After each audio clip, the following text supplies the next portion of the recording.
Matrudevobhava. శ్రీధరీయం YouTube channel ప్రేక్షకులకి ఆహ్వానం, స్వాగతం, సుస్వాగతం. జాన్యువరి నెల 2024 ఆంగ్ల సంవత్సరంలో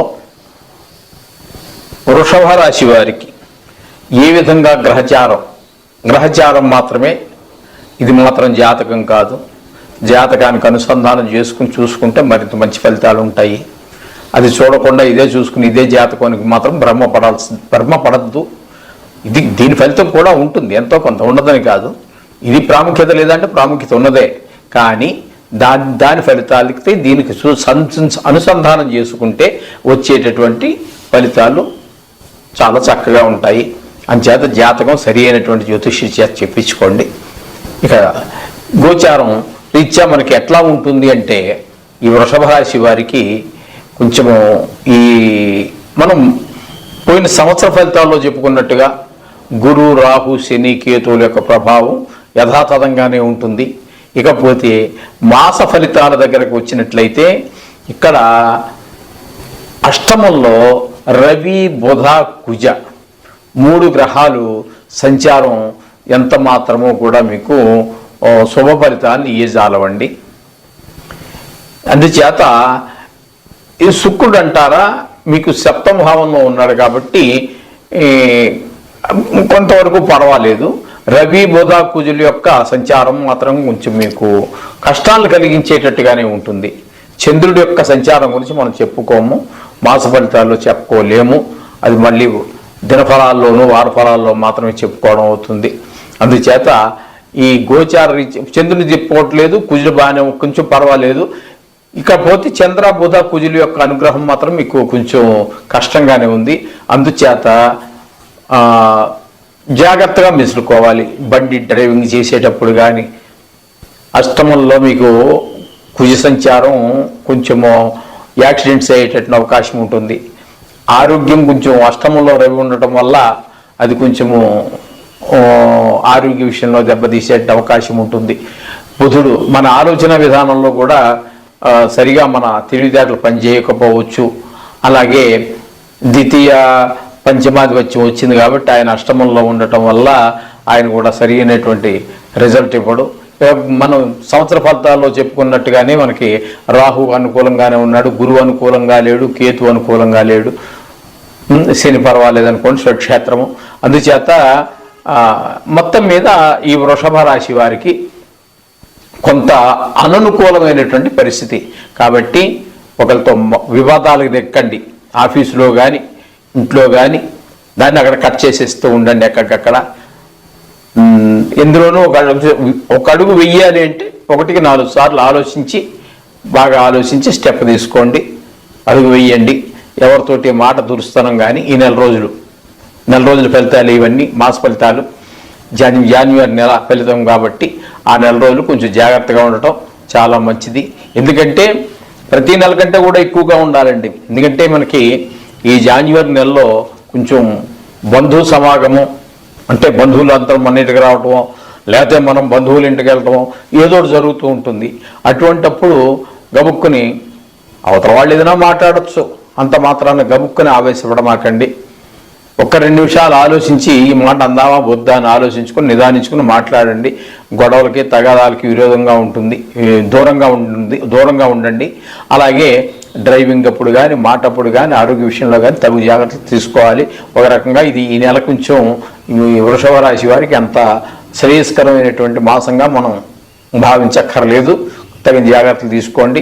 రెమెడీస్ అంటారా, మీకు చెప్పాను, చాలా వాటిలో చెప్పాను. ఆ రెమెడీస్ చేసుకోండి చక్కగా. డబ్బులుంటే ఒక రకంగా, లేనప్పుడు నవగ్రహ ప్రార్థన చేసుకోవటం, వారానికి రోజు గుడికి వెళ్ళటం, ఇట్లాంటివన్నీ చేయండి. అంతా శుభం జరుగుతుంది. శుభం భూయాత్. 24వ సంవత్సరం మీ అందరికీ చక్కగా జరగాలని మరీ ఆ దేవుని ప్రార్థిస్తూ శుభం భూయాత్. మాతృదేవోభవ. శ్రీధరీయం యూట్యూబ్ ఛానల్ ప్రేక్షకులందరికీ స్వాగతం, సుస్వాగతం. 2024 ఆంగ్ల సంవత్సరంలో ఆంగ్ల సంవత్సరంలో మిథున రాశి వారికి గోచార ఫలితాలు మాత్రం ఎలా ఉన్నాయో తెలుసుకుందాం. ఇది గోచార ఫలితం మాత్రమే, జాతక ఫలితం కాదు. జాతక ఫలితాలతో మీరు అనుసంధానం చేసుకుంటే ఖచ్చితమైనటువంటి మీకు రిజల్ట్స్ వస్తూ ఉంటాయి. ఏదో బాగాలేనంత మాత్రాన్ని కంగారు పడక్కర్లేదు. బాగుందన్న మాత్రాన్ని ఇది ఎగిరికి అంతేయాల్సిన పని ఏమీ లేదు. జాతకంతో దీన్ని ముడిపెట్టుకోండి, అప్పుడు ఫైనల్ రిజల్ట్ వస్తుంది. అయితే బాగలేని వాటికి మాత్రం కంపల్సరీగా రెమెడీస్ సూక్ష్మంలో మోక్షం వచ్చేటట్టుగానో లేకపోతే దాన్ని బట్టి చేసుకోవచ్చు. అనేక రకాలైనటువంటి ముందు ఎపిసోడ్లో జరిగిపోయినటువంటి ఎపిసోడ్లో మనం చెప్పుకోవడం జరిగింది. అందుచేత వాటిని పాటించండి. ఒకవేళ ఈ నియమాలు మాత్రం పాటించుకోండి. ఇది గోచారం మాత్రమే. ఈ మిథున రాశి వారికి ఎట్లా ఉంటుంది ఈ జాన్యువరి నెలంతా అనేటటువంటి దాని గురించి చెప్పుకుందాం. ఇప్పుడు 15వ తారీఖున రవి మకరంలో మారటం, అలాగే కుజుడు కూడా మారటం, ఆయన 27వ తారీఖున మారుతున్నారు. ఆ 27వ తారీఖున మారటం వీరి యొక్క మార్పు వలన కొంచెం దుష్పరిణామాలు ఉన్నాయి వారికి కూడా. అందుచేత కొంచెం మాట విషయంలో కానీ, ఆరోగ్య విషయంలో కానీ, సమయానికి భోజనం చేసే విషయంలో కానీ, ధనం ఖర్చు పెట్టే విషయంలో కానీ, వృత్తి వ్యాపారాల్లో కానీ, మన పై అధికారులతో కానీ చాలా చాలా సంయమనంతో పాటించవలసినటువంటి పరిస్థితి మనకి గోచరిస్తూ ఉంది.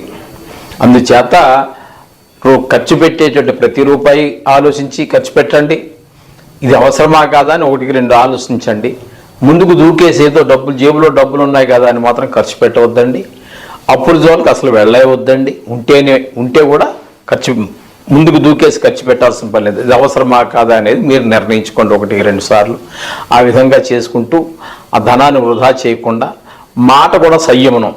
అది ఎక్కడో ఆఫీసులోనో ఫ్రెండ్స్ దగ్గర మాత్రమే కాదండి, మీ కుటుంబ సభ్యుల దగ్గర మాట్లాడే దగ్గర కూడా మాటను కొంచెం మర్యాదపూర్వకంగా మాట్లాడుతూ ఉండటం, మరీ తీసిపారేయకుండా. అలాగే ఈ జాన్యువరి నెలలో సామాన్యంగానే బంధువుల ఇంటికి మనం వెళ్ళటం కానీ, మన ఇళ్ళకి బంధువులు రావటం కానీ జరుగుతూ ఉంటుంది. వాళ్ళల్లో కొంతమందికి దుందుడు స్వభావం ఉంటుంది, వాళ్ళల్లోనూ మాట్లాడే వాళ్ళు ఉంటారు. ఆ ఆలోచించేదాన్ని వాళ్ళ స్వభావాలు ఎలాగైనా ఉండనివ్వండి. మన స్వభావాన్ని మాత్రం ఆ దుందుడుకు స్వభావం నుంచి బయటపడి మాటను కొంచెం నిదానించి మాట్లాడండి.